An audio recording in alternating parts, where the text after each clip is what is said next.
महाराष्ट्रातून सर्वाधिक डॉक्टर्स घडवणारा महाराष्ट्राचा महाब्रँड IIB नीट, IIT JEE आणि CETच्या तयारीसाठी सर्वोत्तम पर्याय. 11वी नवीन बॅच साठी प्रवेश प्रक्रिया सुरू.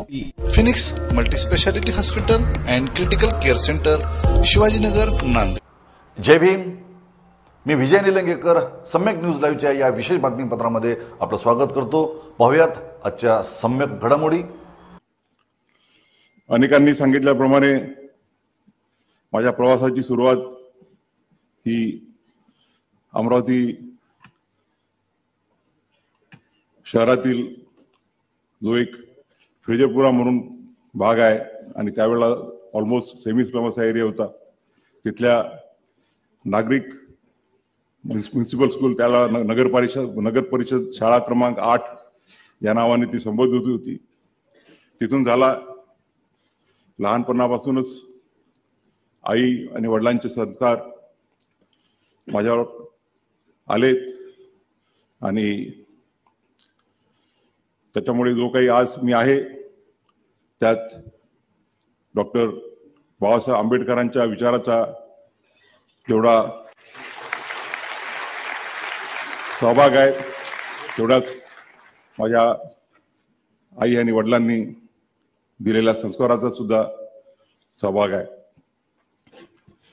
लहानपणी आईकडून आम्ही कष्ट शिकलो आणि त्यावेळेला परिस्थिती अतिशय बेताची होती, कारण की वडिलांनी फार कमी वयामध्ये बाबासाहेब आंबेडकरांच्या चळवळीत स्वतःला झोकून दिलं होतं आणि त्यामुळे घराची जबाबदारी माझ्या आईवर आली आणि आई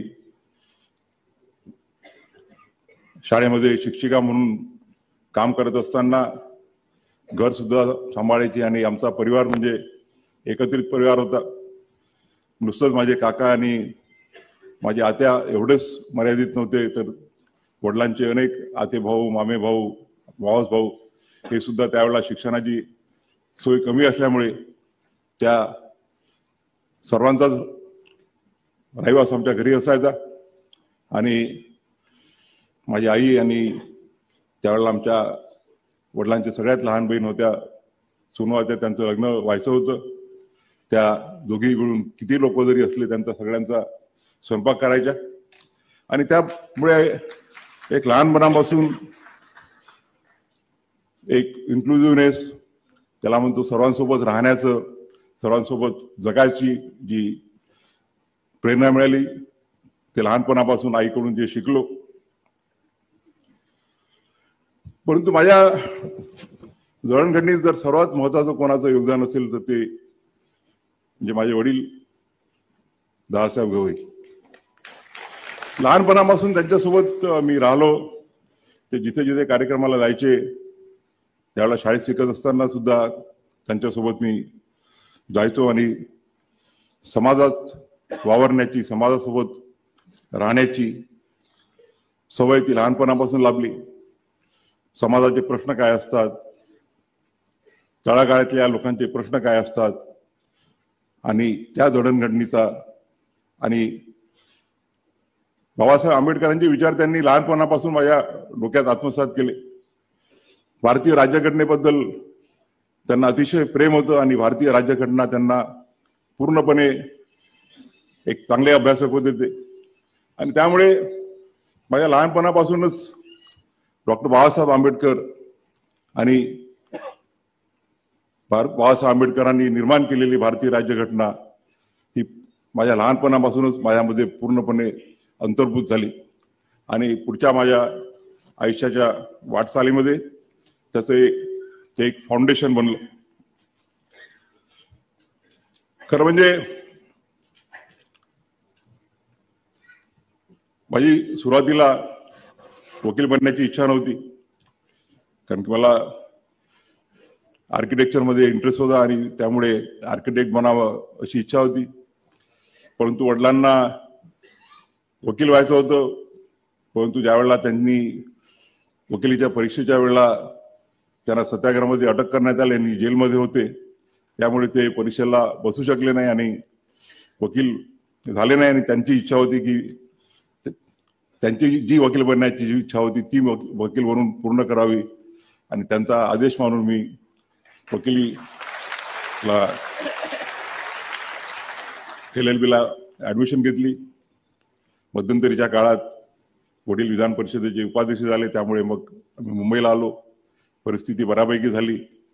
चांगल्या शाळेत सुरुवातीला चिकित्सक समूहामध्ये मी 3री ते 7वी पर्यंत शिकलो. आईला असं वाटलं की माझे बाकीचे 2 मुलं कॉन्व्हेंटमध्ये आहेत, तर मोठ्या मुलाला न्यूनगंड येईल मराठी. 8वी मध्ये तिने मला होलीनेममध्ये टाकलं बाकीच्या 2 भावंडांसोबत, आणि 8वी ते 10वी होलीनेममध्ये झाल्यानंतर KC कॉलेजमध्ये ग्रॅज्युएशन केलं. फर्स्ट इयर LLB मी गव्हर्नमेंट लॉ कॉलेजमध्ये केली. माझे अनेक मित्र त्यावेळचे आज इथे उपस्थित आहेत. राजन शिरोडकर आणि आम्हाला वाटते आमचं सहित नाही आहेत, आम्ही क्लासमेट होतो. आणि त्यानंतर वडिलांना 82च्या नंतर कंटिन्यू करण्यात आलं नाही, त्यांचा राजकीय काही कारणांमुळे, आणि त्यामुळे परत आम्ही अमरावतीला शिफ्ट झालो. आणि 2nd इयर आणि 3rd इयर लॉ मी पंजाबराव देशमुख लॉ कॉलेज अमरावती इथे पूर्ण केलं. त्यानंतर 85 मध्ये मुंबईला बॅरिस्टर राजाभाऊ भोसलेंसोबत वकिली चालू केली. या प्रसंगी मला त्यांची उणी भासत आहे. त्यांच्याकडून राजाभाऊंकडून बरंच शिकायला मिळालं आम्हाला. माझ्या चेंबर कलीग रेवती मोहिते डेरे ह्या सुद्धा राजाभाऊंसोबत होत्या. आणि राजाभाऊंनी आम्हाला कुठल्याही मॅटर्स करायची एक मोकळीक दिली, आणि त्यामुळे वकिलीमध्ये लवकर शिकता आलं. आणि त्या काळामध्ये आमची जी पिढी होती ती पिढी जे सिनियर ॲडव्होकेट्स आहेत त्या सिनियर ॲडव्होकेट्सचे आर्ग्युमेंट्स ऐकून कसं शिकता येईल, हे कसं आत्मसात करता येईल हे प्रयत्न करायचा. आणि त्या कालखंडामध्ये मग राजाभाऊ असो, M.A. राणे असो, C.R. दळवी असो, अपिलेट साईडचे भीमराव नाईक, वालावरकर असे अनेक दिग्गज होते. त्यांचे आर्ग्युमेंट चालू असताना आम्ही त्यांच्या कोर्टामध्ये बसायचो आणि त्यांच्याकडून त्यांच्या आर्ग्युमेंट्सकडून शिकण्याचा प्रयत्न करायचो. त्यावेळेला एक महत्वाची घटना मला करण्याची जी संधी मिळाली त्याबद्दल मला आजही आनंद वाटतो. तो म्हणजे 1900 इथे आल्यानंतर साहजिकच सोशल असल्यामुळे मित्रमंडळी आमची बऱ्यापैकी जमा झाली, आणि राजाभाऊ, रघुवंशी, राजीव पाटील बसले आहेत. आमचे जोशी काका जे 60 वर्षाच्या पुढे जातच नाही आहेत. आणि सगळ्यांनी मला एक्झिक्युटिव्ह काउन्सिलमध्ये उभं केलं. राजाभाऊ सेक्रेटरी झाले, दुधाट साहेब अध्यक्ष झाले होते. आणि बाबासाहेब आंबेडकरांचं तोपर्यंत हायकोर्टाच्या बार असोसिएशनमध्ये पोर्ट्रेट नव्हता. आणि मला आनंद आहे की माझ्या पुढाकाराने मी त्यावेळेला डॉक्टर बाबासाहेब आंबेडकरांचं तैलचित्र बार असोसिएशनला प्रेझेंट केलं, आणि आज आपल्या बार असोसिएशनमध्ये बाबासाहेब आंबेडकरांचं तैलचित्र तिथे आहे. दुसरा योगायोग म्हणजे मी सुप्रीम कोर्टाच्या बिल्डिंग कमिटीमध्ये सहभाग असताना डॉक्टर बाबासाहेब आंबेडकरांचा पुतळा बसवण्याची तिथे चीफ जस्टिस चंद्रचूड साहेब यांच्या नेतृत्वाखाली आम्हाला जी संधी मिळाली, तो एक दुसरा बाबासाहेबांच्या प्रती आदर व्यक्त करण्याचा, कृतज्ञता करण्याची जी संधी मिळाली त्याबद्दल मी स्वतःला अतिशय भाग्यवान समजतो.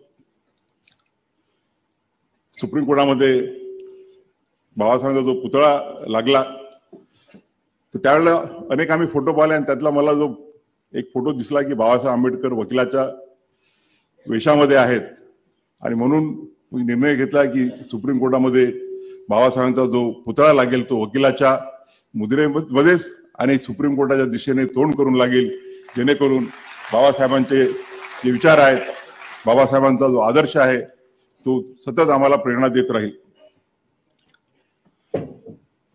5 वर्षाच्या कालखंडात अनेक मित्र जमा झाले, परंतु त्यावेळेला आमचे नागपूरचे भाऊसाहेब बोबडे ॲडव्होकेट जनरल होते, त्यानंतर मनोहर साहेब ॲडव्होकेट जनरल होते आणि दोघांनी ॲडव्होकेट जनरल डिस्कंटिन्यू झाल्यावरही मुंबईतच वकिली करण्याचं ठरवलं. आणि मनोहर साहेबांनी तर मुंबईच्या वकिलांची स्केलही, फीचे स्केल जे आहेत ते आज मला वाटते आता आमचे सतीश माने शिंदेचे फी काय फीचे स्केल असतील ते न सांगितलेलं बरं.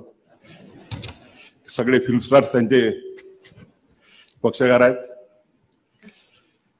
आणि भाऊसाहेब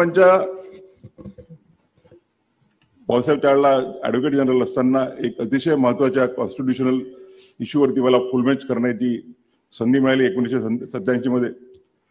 आणि त्यानंतर भाऊसाहेबांनी म्हटलं की तू एवढं चांगलं काम करतोय तर मग इथे जाण्यापेक्षा नागपूरला का जात नाही, आपला भाग आहे तिथे जर तू गेला तर तू लवकर तिथे तुला नाव मिळेल आणि लवकरच तू प्रसिद्ध होतील. आणि त्यानंतर त्यांचा सल्ला ऐकून मी नागपूरला गेलो. आणि मला वाटते जे मुंबई मला ॲडव्हान्टेज हा झाला की मुंबईलाही भरपूर मित्र मिळाले आणि 90ला नागपूरला गेल्यावर तिथे अनेक मित्र मिळाले आणि तिथेही चांगलं शिकायला मिळालं. 10 वर्ष प्रायव्हेट वकिली केल्यानंतर त्यावेळेला विलासराव देशमुख महाराष्ट्राचे मुख्यमंत्री झाले आणि त्यांनी आग्रह केला की नागपूरच्या गव्हर्नमेंट ब्युडर ची जी पोस्ट आहे ती पोस्ट ऍक्सेप्ट करावी. मी सुरुवातीला रिलक्टंट होतो कारण की वकिली चांगल्यापैकी चालू होती आणि सरकारी वकील म्हणून किती पैसे मिळतात ते आता तरी बऱ्यापैकी स्केल आहेत. त्यातले एक माझ्या ज्युडिशियल ऑर्डरच झालेले आहेत. परंतु बोबडे साहेब आणि मी आम्ही एकाच टेबलवरती बसायचो आणि सुरुवातीपासून मी काही लपून ठेवलं नव्हतं की माझी उच्च न्यायालयाचा न्यायाधीश बनण्याची इच्छा आहे.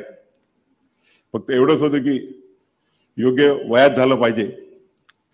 आणि बोबडे साहेब म्हणाले की तू जर ह्या रेग्युलर रूटनी गेला तर वेळ लागेल कारण की मोठमोठे सिनियर वकील लाईनीत उभे आहेत जज बनण्यासाठी आणि इकडे जर तू गव्हर्नमेंट पिरियड झाला तर शॉर्टकट होईल. आणि मला आनंद आहे की मी त्यांचा सल्ला ऐकला आणि गव्हर्नमेंट पिरियड झालो.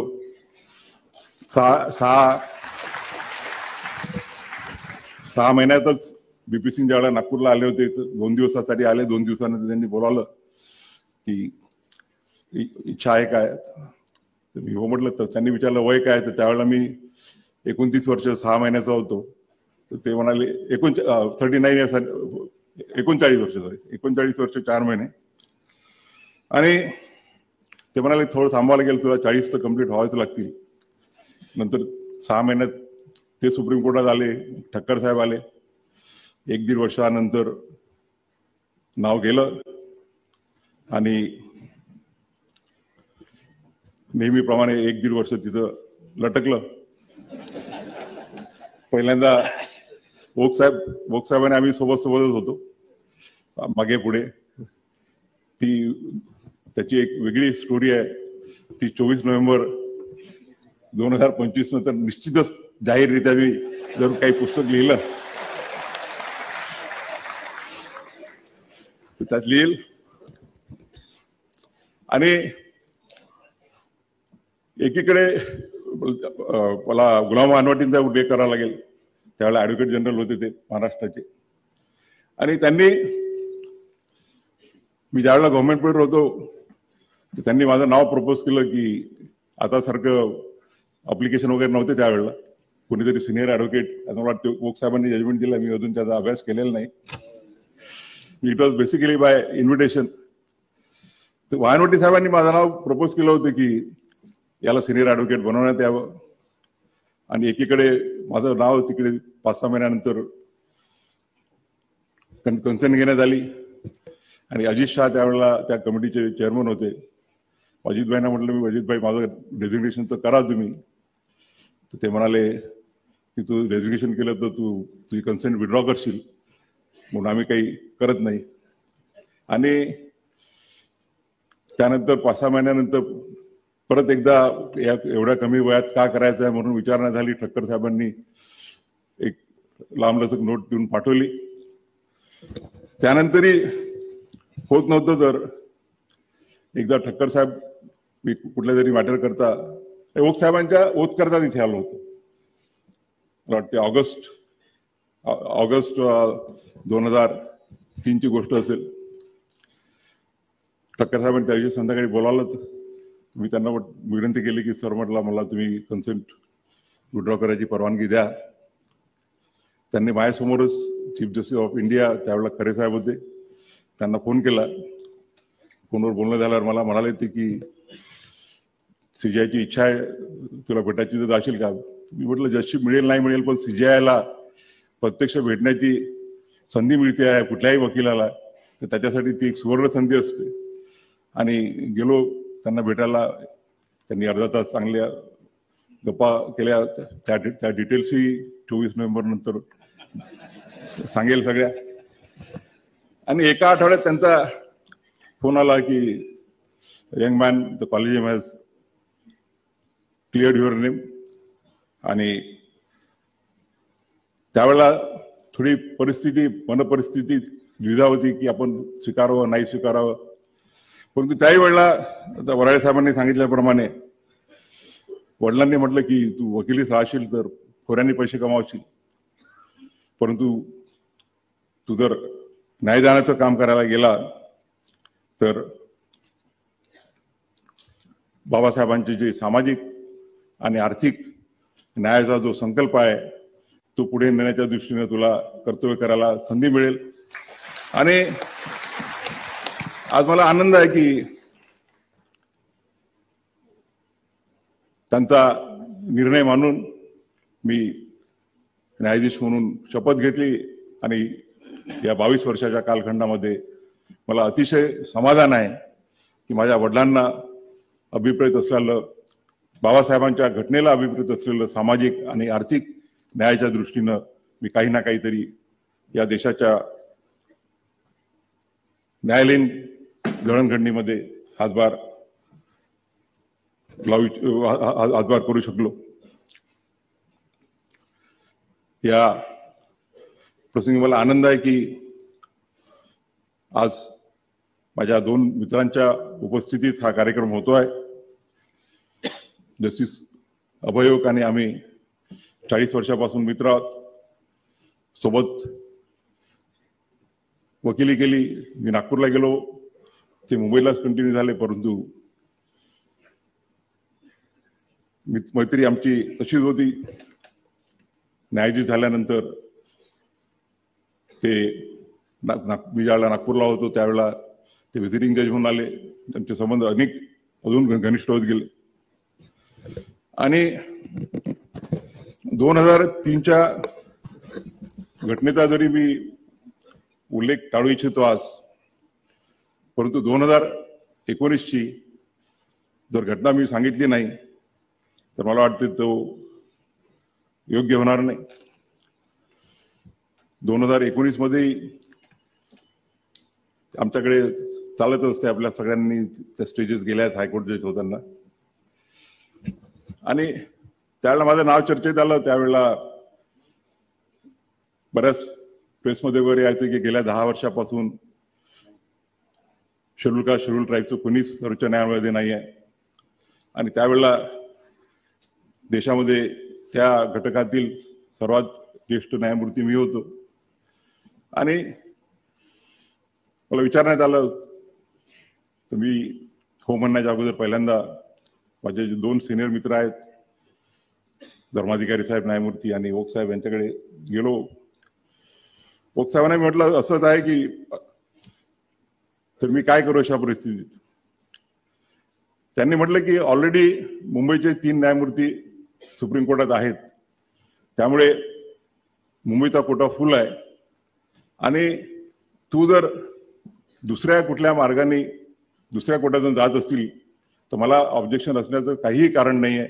आणि कारण की माझ्यावरती ते आणि ते हे म्हणाले की माझा जर मित्र आज जाऊन जर या देशाचा सर्वोच्च न्यायालय बनण्याची त्याला संधी मिळणार असेल तर ती माझ्यासाठी आनंदाची बाब आहे. आणि याचा मी जाहीरपणे आज उल्लेख करू इच्छितो की त्यांनी मनाचा मोठेपणा दाखवला त्यावेळेला.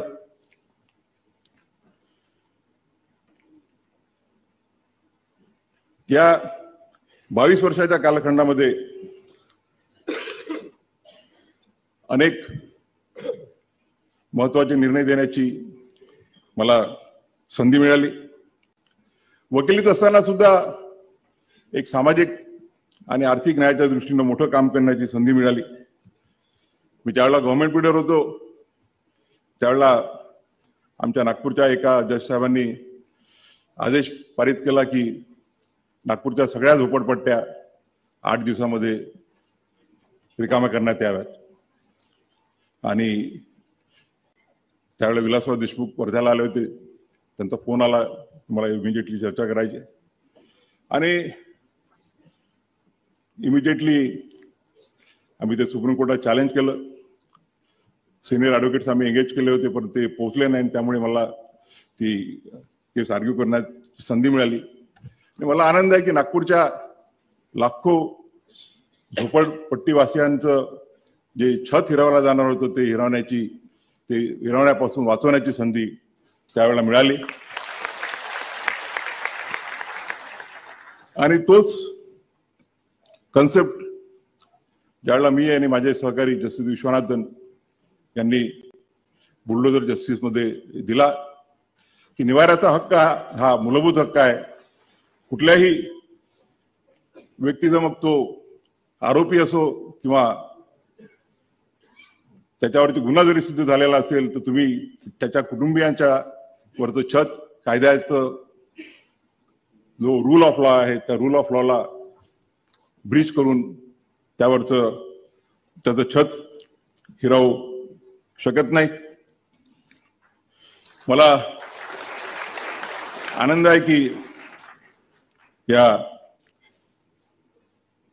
माझ्या 22 वर्षाच्या कालखंडामध्ये 2008 पासून माझा बार काउन्सिल ऑफ महाराष्ट्र आणि गोवाशी संबंध आला. आणि त्यानंतर प्रत्येक बार काउन्सिल ऑफ इंडियाचं जे कुठलं नियोजन असेल त्या नियोजनामध्ये मी आणि न्यायमूर्ती अभय ओक यांचा सहभाग असायचं. कधी कधी असं वाटायचं की आम्ही दोघं जण बार काउन्सिल ऑफ इंडिया आणि महाराष्ट्राचे कोऑपरेट मेंबर आहोत का. आता आनंद आहे दिल्लीला गेल्यावर मनोज कुमार मिश्रांच्या बार काउन्सिल ऑफ इंडिया सोबत काम करण्याची संधी मिळते आहे. आम्ही गोव्याला इंटरनॅशनल लॉ युनिव्हर्सिटी स्थापन केलेली आहे. आज मला सर्वात महत्वाचा जो आनंद आहे तो म्हणजे 26 जानेवारी 1925 रोजी आपण भारतीय राज्यघटनेच्या स्थापनेला 75 वर्ष पूर्ण केले. आणि भारतीय राज्यघटनेची अमृतोत्सवी वाटचाल पूर्ण होऊन शतक पूर्तीकडे जात असताना भारताचा सर्वोच्च न्यायालयाचा न्यायाधीश होण्याची संधी मला मिळते हे मी माझं भाग्य समजतो. आज आपण बघतो आहोत की आपली जी संविधानिक वाटचाल आहे ती मागच्या 75 वर्षाची कुठल्याही राज्यघटनेकरता 75 वर्षाची वाटचाल ही काही खूप मोठी कालखंड नाही आहे. परंतु या 75 वर्षाच्या कालखंडामध्ये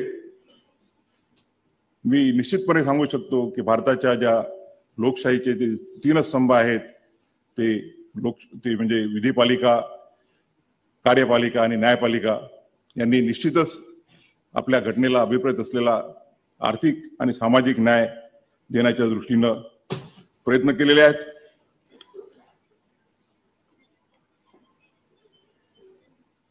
ओक साहेबांनी उल्लेख केला केशवानंद भारतीच्या जजमेंटचा.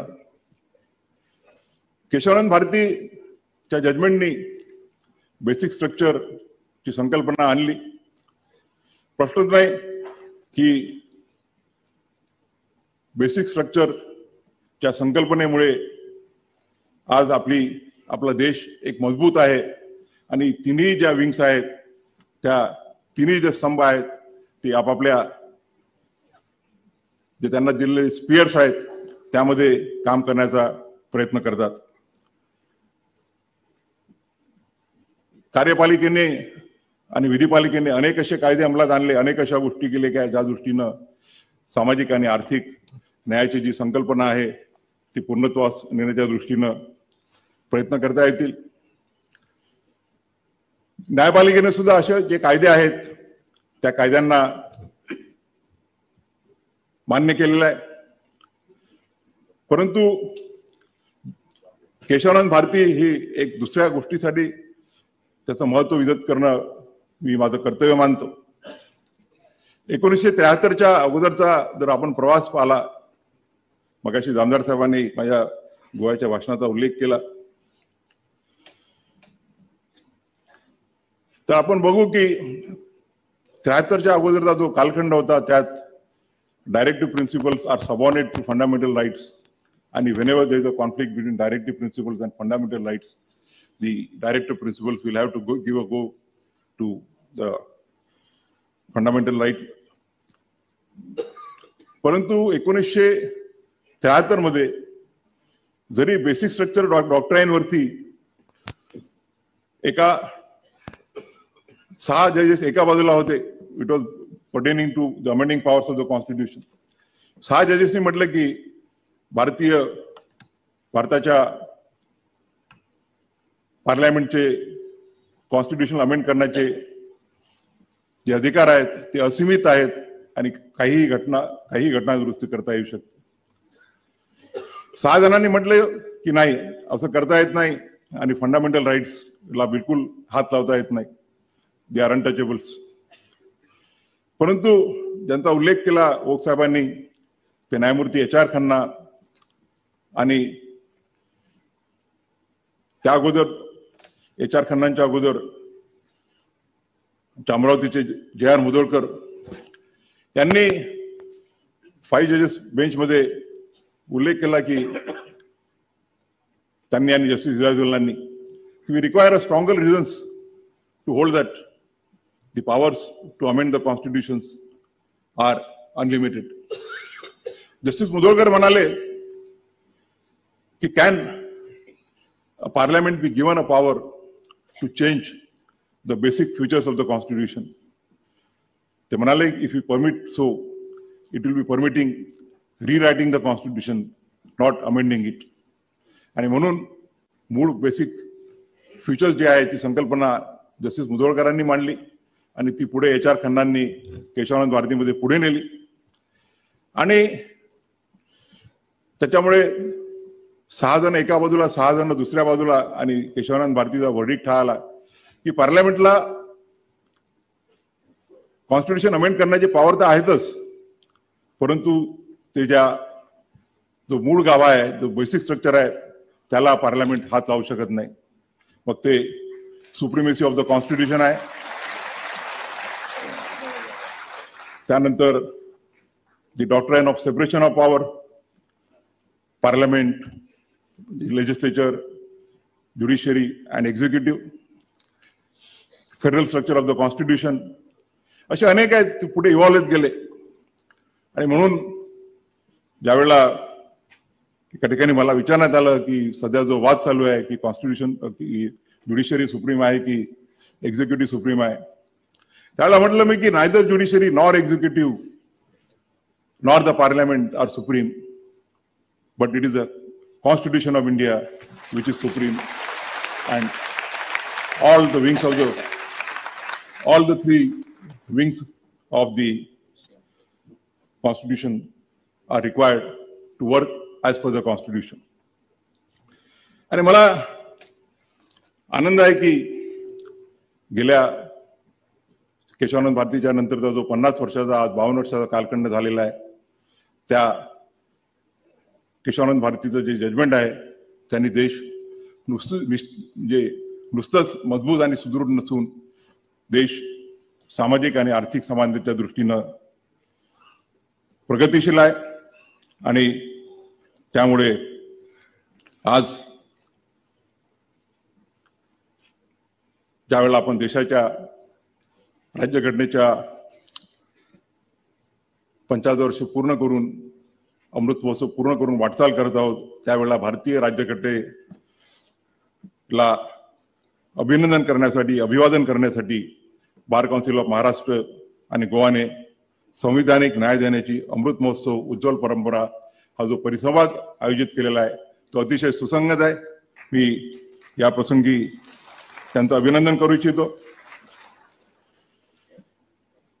मला आणि निश्चित आमच्या सर्व सहकाऱ्यांना, मग ते ओक साहेब असो, सूर्यकांत साहेब असो, आम्हाला सर्वांना आनंद आहे की ह्या 75 वर्षाच्या जडणघडणीमध्ये आम्हा सर्वांना एक खारीचा वाटा घेण्याची जी संधी मिळालेली आहे त्याबद्दल मला खरोखर आनंद आहे.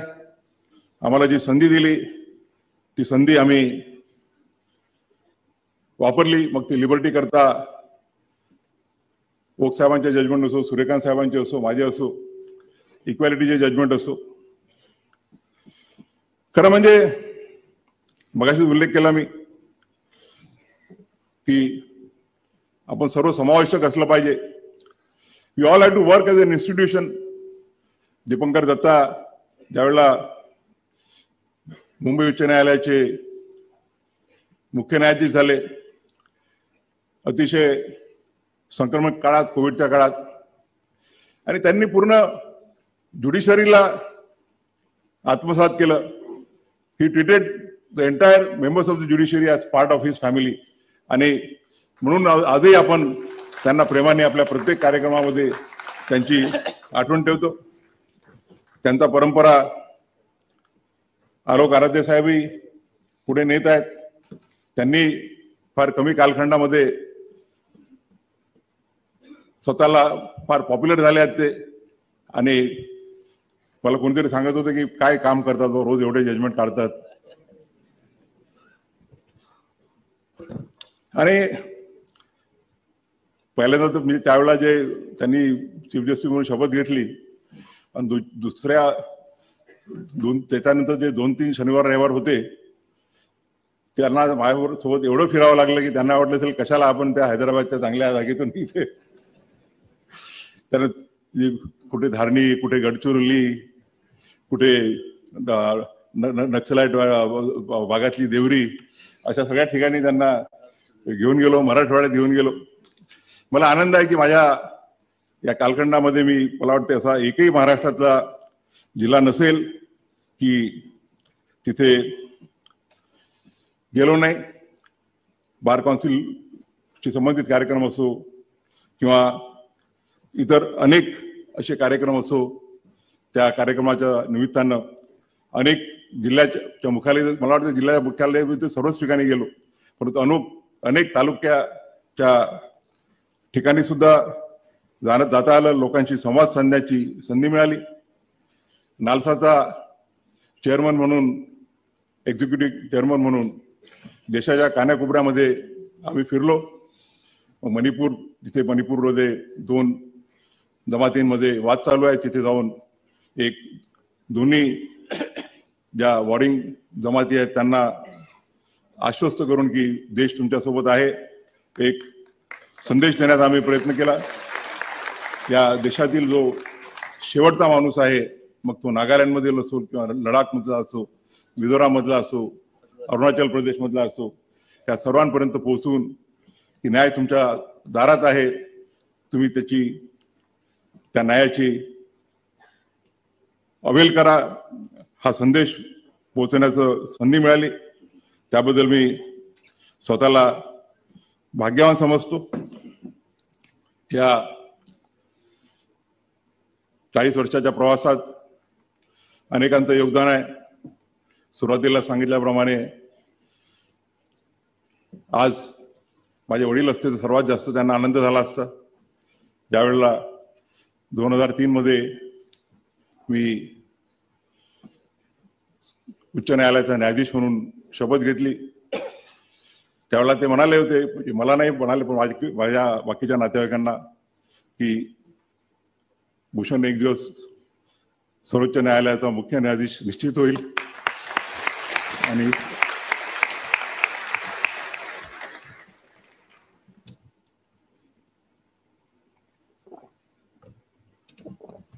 मला आनंद आहे की जिथे कुठे असतील ते मला आशीर्वाद त्यांचा आहेच.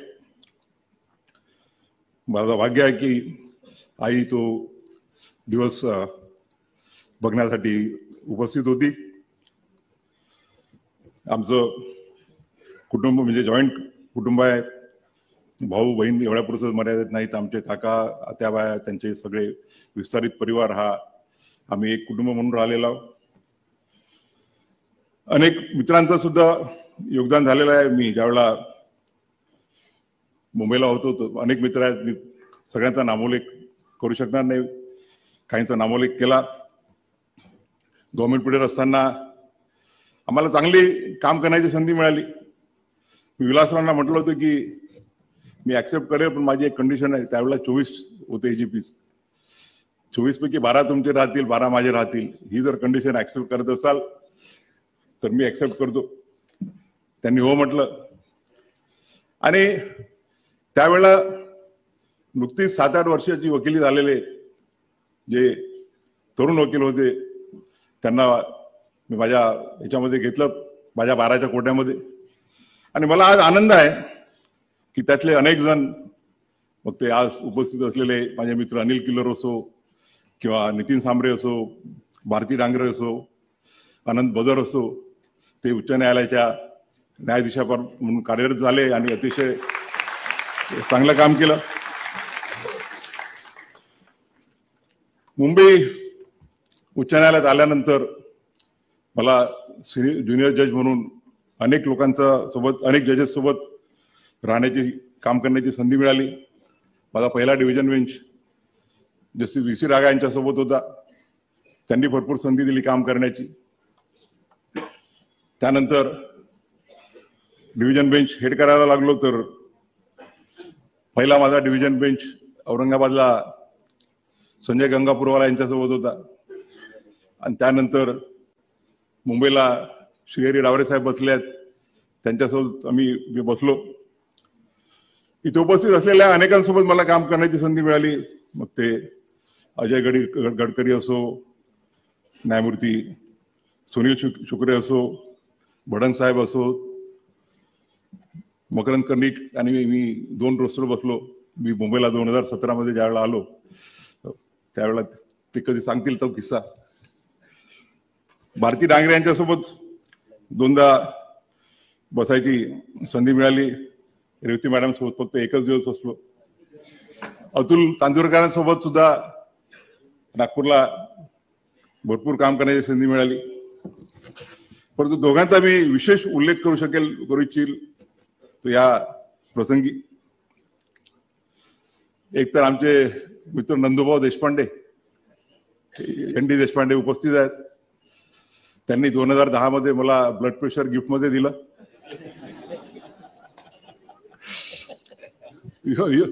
योगायोगाने त्यांचं पिटिशन माझ्यापुढे लागलं आणि ते अलाव केलं. आणि अलाव केल्यानंतर माझं ज्युडिशियल बॅटेचं जे असाइनमेंट होतं ते एका आठवड्यात काढून घेण्यात आलं.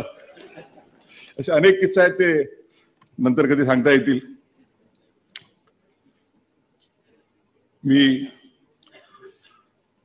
सर्वोच्च न्यायालयात गेल्यानंतर सगळ्यांना हे दिसतं की आम्ही पटापटा सोमवारी आणि शुक्रवारी 60-70 मॅटर संपवतो. पण त्या पाठीमागे खूप लोकांची मेहनत असते. आणि खरं म्हणजे न्यायाधीश पद हे एक सतीचं वाहन आहे. ती एक देशाची, समाजाची सेवा आहे. आणि मला आज अभिमानानं या प्रसंगी ते एक रामधनुष्य आहे. आज या प्रसंगी मी अभिमानानं सांगू इच्छितो की महाराष्ट्र बार काउन्सिलला काही काळीमा लागणार नाही अशा पद्धतीनं न्यायमूर्ती ओक आणि मी हे राम धनुष्य पेललेलं आहे आणि सतीचं वाण पेललेलं आहे. आजचा कार्यक्रम हा होणार नाही होणार असं चालू होतं पहलगामचा अटॅक झाल्यानंतर, कारण की बार काउन्सिलची इच्छा होती की हा जो कार्यक्रम आहे तो ओक साहेब रिटायर व्हायच्या अगोदर झाला पाहिजे. पुढच्या शुक्रवारी आम्ही त्यांना फेअरवेल देणार आहोत. मला खरोखर आनंद आहे की आज हा कार्यक्रम त्यांच्या उपस्थितीत होतो आहे. त्यांच्या सत्काराला तर मी येईलच, परंतु आज मी त्यांना शुभेच्छा देतो. आणि आम्ही दोघांनी डिक्लेअर केलेलं आहे की निवृत्त झाल्यानंतर आम्ही कुठलीही असाइनमेंट घेणार नाही.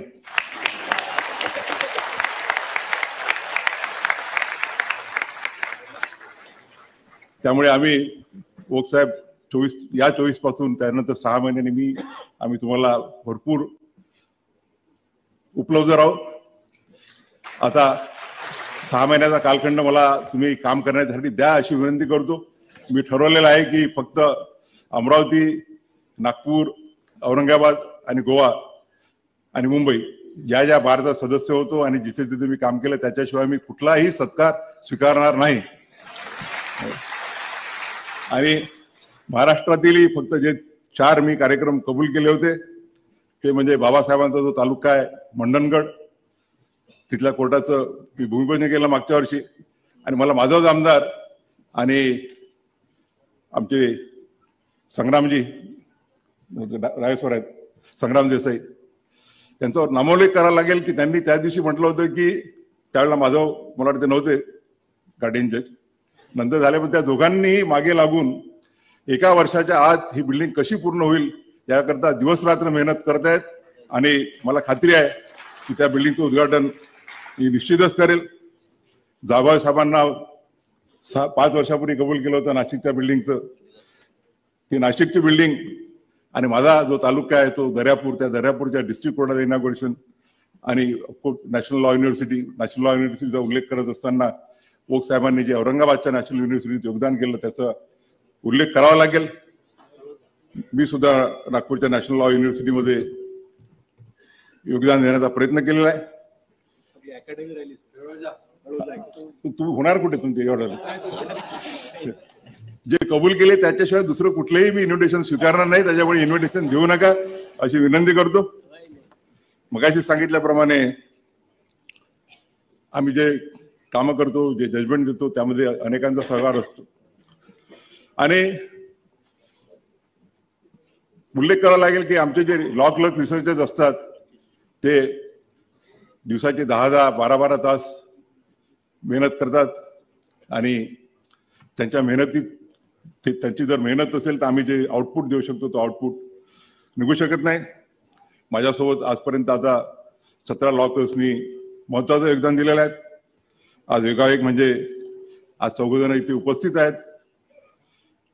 माझा पहिला लॉ क्लर्क श्रीरंग वर्मा जो औरंगाबादचा आहे, त्यानंतर मृणाल भिडे नाशिकची भिडे साहेबांची मुलगी, भरत किलोर आणि अभिषेक कर्णिक यांचा मी या प्रसंगी उल्लेख जर केला नाही तर ते चुकीचं ठरेल. मगाशी देशपांडे साहेबांचं नाव घेता घेता एक नाव विसरून गेलो. मी ज्यावेळेला 2019 मध्ये चालू होतं की होत आहे नाही होत आहे, निरोप यायचे की होऊन राहिलं, निरोप होतं की नाही होऊन राहिला, असा जो 4-5 महिन्याचा कालखंड होता.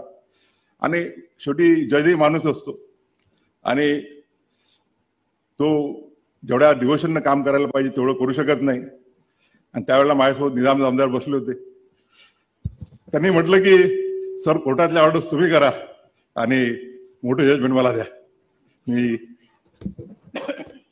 आणि त्यानंतर मग फायनल नो आला, मला वाटतं एप्रिलच्या सुरुवातीला नाही फेब्रुवारीमध्ये, की आता होत नाही आहे. मग आमदार साहेबांना म्हटलं आता मलाही काम करू द्या. मग आम्ही जजमेंट वाटून घ्यायचो. या सर्वांचा रेखाचा नामोल्लेख मी विसरले असेल तर त्यांनी मला माफी मागावी, कारण मी लिहून भाषण आणत नसतो. त्यामुळे वेळेवर जे सुचतं त्यात एखाद्या वेळेला चूकभूल होऊ शकते.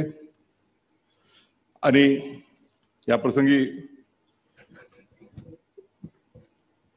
आपल्याला माहित आहे की मगाशी म्हटल्याप्रमाणे जजचं काम हे एक सतीच्या वानासारखं काम आहे आणि सगळ्यात अफेक्टेड जर कोणी राहत असेल तर ती म्हणजे जजेसची फॅमिली.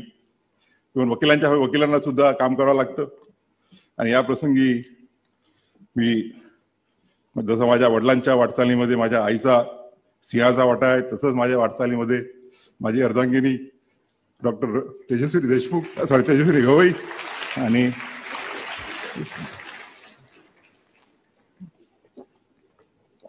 कुटुंबियांचा सुद्धा महत्वाचा वाटा आहे. कामामुळे मुलांना, मग मुलगी करिश्मा असो की मुलगा ज्योतिरादित्य असो, एवढा वेळ देता येत नाही. परंतु ती उणीव मी 24 नोव्हेंबर 25 नंतर निश्चितच भरून काढेल. या प्रसंगी आपल्या सर्वांच्या प्रति माझी कृतज्ञता व्यक्त करत असताना फक्त एकच महाराष्ट्राच्या नोकरशाहीचं कौतुक करू इच्छितो. 6-7 महिन्यापूर्वी निश्चित झालं की पुढचा चीफ जस्टिस ऑफ इंडिया कोण बनणार आहे. आणि त्यानंतर देशाच्या कानाकोपऱ्यात जिथे जिथे गेलो मी, तिथला chief justice, director general of police, तिथले पोलीस कमिशनर, तिथले डिव्हिजनल कमिशनर हे सर्व जातींना एअरपोर्टवर हजर राहायचे. आम्ही 5-6 महिन्यापूर्वी एक अमृतसरला गेलो होतो कार्यक्रमाला, सूर्यकांत साहेब आणि मी. सूर्यकांत साहेबांच्या बद्दल सांगायचं राहिलं की आमची 2005 पासूनची मैत्री आहे. ते आम्ही ज्यावेळेला हिमाचलात जायचो त्यांच्या चंदीगडच्या घरी मी राहायचो आणि ते ज्यावेळेला महाराष्ट्रात जायचे माझ्या घरी ते राहायचे. आणि संध्याकाळी आम्ही ज्यावेळेला गप्पा मारायला बसायचो तर ती ऑल इंडियाची लिस्ट घेऊन कधी कधी वेळ असायचा. त्यांना म्हणायचं की सूर्यकांत भाई आप तो 100% सीजाय बनने वाले हैं.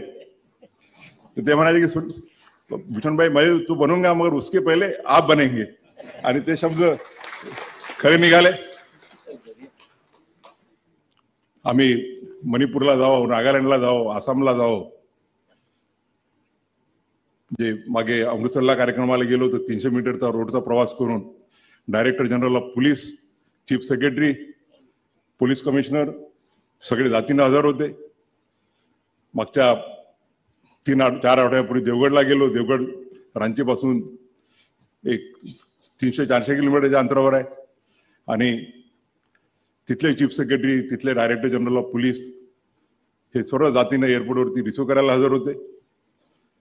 परंतु मला नेहमीच ओकसाहेब तर नेहमी म्हणत असतात की महाराष्ट्र इन्फ्रास्ट्रक्चरच्या मागे, ज्युडिशियल इन्फ्रास्ट्रक्चरच्या मागे आहे. मी त्यांचा आणि माझ्या थोडा जो डिबेट असतो, मी म्हणतो की नाही, महाराष्ट्रामधल्या ज्युडिशियल इन्फ्रास्ट्रक्चर सुद्धा चांगला आहे.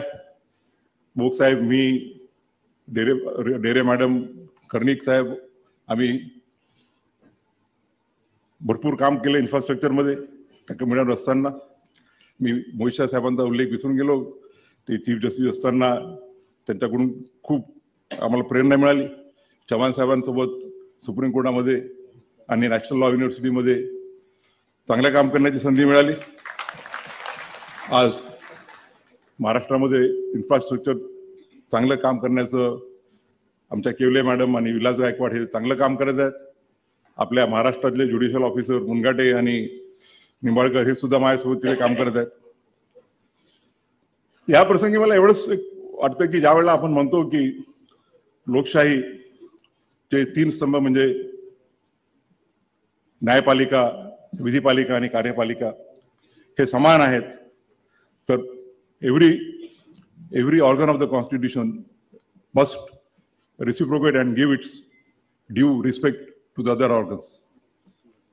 महाराष्ट्र राज्यातला एक व्यक्ती चीफ जस्टिस ऑफ इंडिया म्हणून महाराष्ट्रात पहिल्यांदा येत असताना महाराष्ट्राच्या चीफ सेक्रेटरीला किंवा महाराष्ट्राच्या डायरेक्टर जनरल ऑफ पोलीसला किंवा मुंबईच्या पोलीस कमिशनरला तिथे येण्याची योग्यता वाटत नसेल तर त्याबद्दल त्यांनीच विचार करायला पाहिजे. की मला प्रोटोकॉलचा बिलकुलही हे नाही आहे. मी अजूनही अमरावतीला जातो, नागपूरला जातो, तर मी पायलट एस्कॉर्ट घेऊन जात नाही.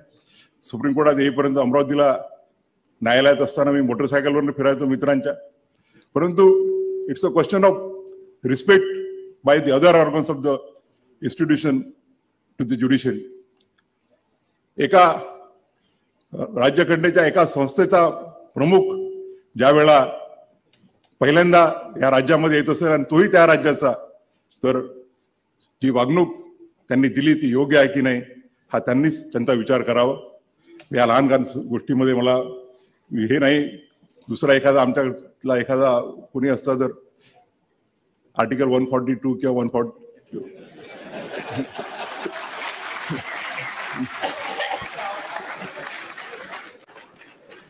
लहान लहान गोष्टी आहेत, पण तुम्ही उल्लेख यासाठी केला की लोकांना कळलं पाहिजे.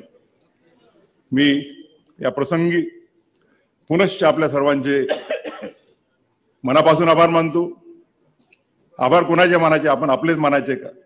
कालपासून मी ओथंबून गेलेला बार काउन्सिल ऑफचे सर्व सदस्य आपल्या कुटुंबियांसोबत कालपासून हजर आहेत. खरं म्हणजे माझ्या बायकोला कार्यक्रम वगैरे आवडत नाहीत, पण त्यांचा आग्रह होता की नाही तुम्ही वहिनींना घेऊन या, आम्ही सगळेजण आमच्या बायकोला घेऊन येतो, बायकांना घेऊन येतो. तर मी खरोखर आपल्या प्रेमाने ओथंबून गेलेलो आहे. या प्रसंगी मी फक्त आपल्या आशीर्वादाची याचना करतो की माझ्या हातून असं कुठलेही काम होऊ नये की जेणेकरून बार काउन्सिल ऑफ महाराष्ट्र आणि गोवा, मुंबई उच्च न्यायालय याच्या नावाला थोडासाही धप्पा लागेल. माझ्याकडून असं काम व्हावं की the rule of law, the constitutional values, the principles of liberty, equality and justice are maintained.